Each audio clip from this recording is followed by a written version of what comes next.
early Saturday morning, the 8th of August, 2026.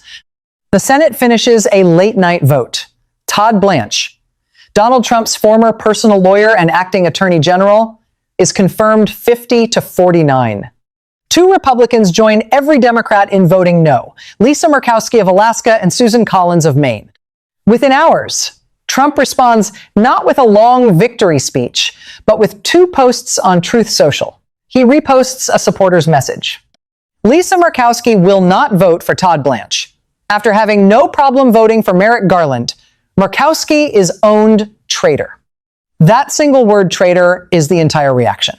Now look at what Murkowski actually wrote the day before. She begins by saying Blanche is decent and capable. She praises his trip to Alaska. Then she draws a hard line. Ultimately, however, I will oppose his nomination. She lists the reasons: the handling of the Epstein files, sweeping immunity protections for the president and his family, statements to anti-abortion groups, the repeated targeting of individuals, including sitting senators, and the nearly $2 billion fund she calls a slush fund that she believes would have rewarded January 6 protesters. Her closing line is the key. The country needs an attorney general who will check the worst impulses of this administration. I hope Mr. Blanche is able to achieve that if confirmed, but I simply do not have confidence that will be the case. This is the core contradiction. Murkowski does not claim Blanche is incompetent. She claims he will not be independent. Trump and his supporters treat any Republican who withholds that confidence as disloyal. One side measures the attorney general by institutional restraint. The other measures by political loyalty. Those two standards do not meet. On MS Now, they treated Murkowski's no as further evidence that the Justice Department under Blanche has already crossed a line. Their tone is one of quiet confirmation rather than surprise. On Todd Blanche.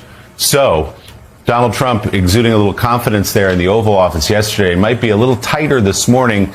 A lot of eyes now on Senator Bill Cassidy of Louisiana, which will be a fascinating vote because he effectively was run out of office and had his political career ended just a couple of months ago by Donald Trump.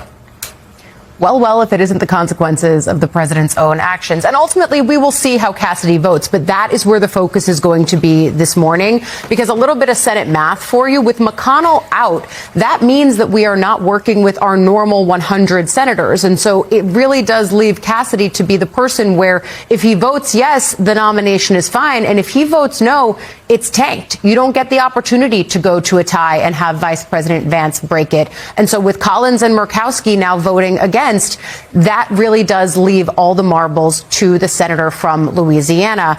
And he has been mum in the hallways at times when he's been asked by reporters in recent days. He said, well, when is the vote? Effectively insinuating that we won't know how he's going to decide until we get to that point.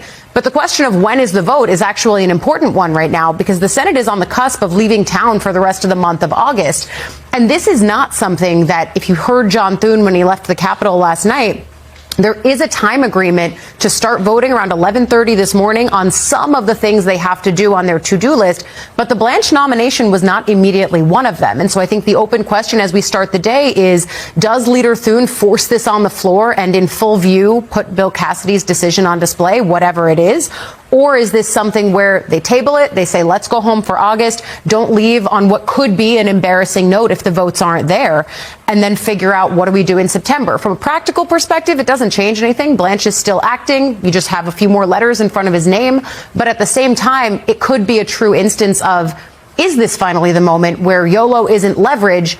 The L actually stands for live, and they're just voting the way that they feel they need to. Political consequences be damned. Yeah, we had Senator Tom Tillis on our air yesterday. Willie and I talked to him, and he said, he was obviously very opposed to the weaponization fund and the IRS protections originally, but he and John Cornyn came around after he got some assurances. But it's been pointed out by many, those assurances maybe not worth all that much. But Tillis did say, and you noticed this as well, Jim Vandehei Tillis was like, look, at the end of the day, I'm a Republican. I want Republicans to win. Yeah. So that might be where Bill Cassidy ends up landing as well, even though obviously he's not running again, and I'm sure has some pretty hard feelings about President Trump.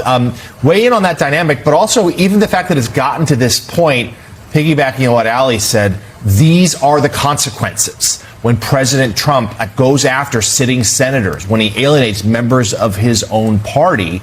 And we're starting to see, I mean, look, let's be clear, there's no Republican revolt just yet, but we're starting to see the limits, if you will, of Trump's power here.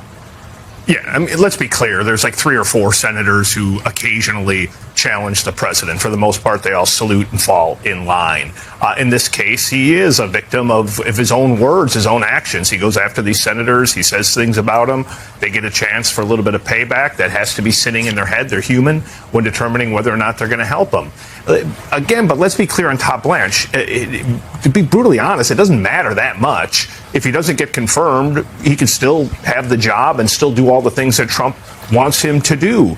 And no matter what senators want to do, the Justice Department explicitly is an arm of both vengeance and protection for the president. They've been very clear. Just watch what they're doing, watch what they choose to focus on, even why Blanche is so popular with the president himself. Nothing about this debate is going to change that. They've changed the very nature of the Justice Department. And for those people that cheer it, again, I would just remind you, are you going to be really comfortable with that when a Democrat does the exact same thing, takes the Justice Department, says there's no more independence, says I'm going to use that to go after my critics, I'm going to use that to protect me, might even give myself a little bit of immunity along the way. Better be comfortable with it, because that's a precedent that has now been set. And Republicans aren't going to do anything to stop that after this vote. And even Senator Tillis yesterday drawing some equivalencies false in the eyes of many between this Justice Department and some of the things the Biden administration and its Justice Department did. Obviously, there's not much of a comparison. Jim, let me just ask you, why would Bill Cassidy, these guys, when you talk to them privately, they know fundamentally that someone who is the president's personal attorney and has done all this work on his behalf since then as the acting attorney general shouldn't be the attorney general, right? If it were Joe Biden or Barack Obama's personal attorney, they'd be up in arms and calling for the impeachment of the president. But Cassidy especially, he's on the way out. He's not running for re-election, doesn't owe the president anything. The president danced on his grave after he had him defeated in a primary in Louisiana. Why would he vote yes on Todd Blanche? I mean, bluntly, never underestimate the seductive power of getting the president to like you or getting the vast majority of Republicans to say attaboy. There's just something kind of high schoolish about all of us that never changes. People just want to be part of a team. And you see that. It's so powerful. I see it every single day. I still marvel at it, because we talk to so many of these people. I know what they actually think about the president. I know what they say about the president. Then I watch what they say in public, and I watch the way that they vote. And I'm like, man, you're an extremely accomplished person. You've done massive things with your life. You're fundamentally a pretty good guy, and yet you keep doing these votes or saying things that I know are not true. And that's not 1 or 2 people. That's the vast majority of Republicans. Let's be clear. There's not a single, well, there might be a couple. There's a couple of Republicans that are fine with everything that Trump does, but they really don't want to be talking about any of these topics. They're looking at this Senate map and they're saying, holy hell, how did we get to the point where we could lose Alaska? We could lose Ohio. We could lose these Republican states that we should never possibly have. We could lose Texas. None of these things should be in discussion. So if you're operating as a highly functional Republican Party, you would have thought about getting the best candidates to the right issues so that you can win and extend your majority in the Senate, knowing that the next Senate map works against you. But they can't do any of that. They're powerless. It's why John Thune, little by little, is saying, whatever, I'm not just going to do what the president wants to do. And I feel pretty good that my guys are going to vote for me at the end of the day. They're just exhausted. They're just frustrated. But there's nothing they can do. And I don't behaviorally beyond 3 or 4, nothing's going to change.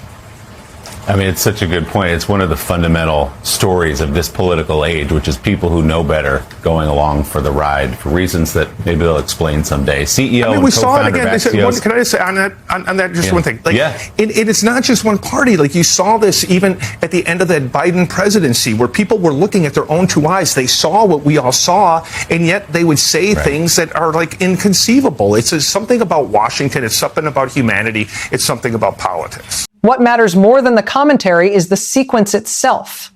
Blanche gets confirmed by the thinnest possible margin. Trump's immediate public response is to label a fellow Republican a traitor. Murkowski's public response was already on record the day before detailed, measured, and final. This pattern is familiar. When the vote is close, the focus shifts from the policy outcome to the loyalty test. The victory lap becomes a reminder of who is still outside the circle. Cassidy's late yes saved the nomination. Collins and Murkowski's no define the limit of what some Republicans are still willing to accept. The Attorney General is now confirmed. The question that remains is the one Murkowski asked in public, and Trump answered with a single word. How much independence is still expected or even allowed at the top of the Justice Department? That is the real story of August 8 Tenter. What do you think about this moment? Was Trump right to call Murkowski a traitor, or is this just another loyalty test that shows how little room is left for disagreement inside the party? Drop your honest thoughts in the comments. If you found this breakdown useful, hit like and subscribe so we can keep covering these moments as they happen.